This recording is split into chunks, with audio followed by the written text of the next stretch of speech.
په سلامونو او نیکو هیلو مو هرکلی کوم. هیلهمن یم چې روغ جوړ به یاستئ.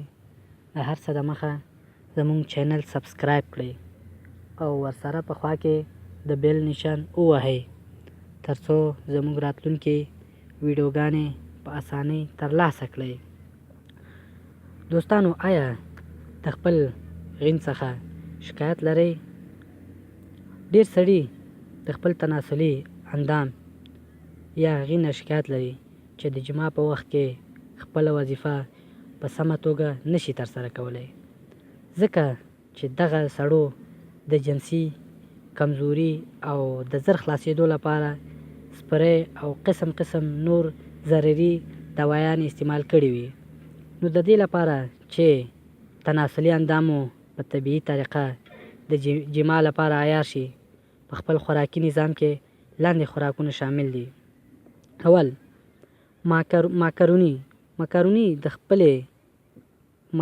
د پخلي سره چې هندي غوز په شان یو غوز دی چې د مسالو والا په مسالو کې اچوي شامل شي، نو تناسلي اندام ته د جما په وخت کې ډیر قوت ورکوي چې له امله په ښه توګه لګیږي.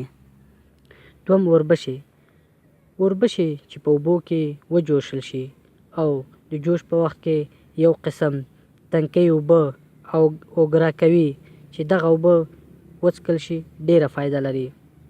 دریم، زعفران د بدن خصوصا د هګیو د درد لپاره، د ځواني او دانو لپاره، حساسیت لپاره او د جنسي قوت لپاره ډیر زیات مفید دي. څلورم، لونګ چې په اوبو کې وجوشل شي او د چای په شان وڅښل شي، نو بدن کې حرارت پیدا کوي او تناسلي اندام ته وینه ډیره ورکوي چې له امله تناسلي اندام ښه کیږي. څلورم، لاچي جنسي خواهش زیاتوي او تناسلي اندام ښه کوي. پنځم، هندوانه هم د وینې ټکان زیاتوي او د لکېدو عملیه کې ښه اثر لري.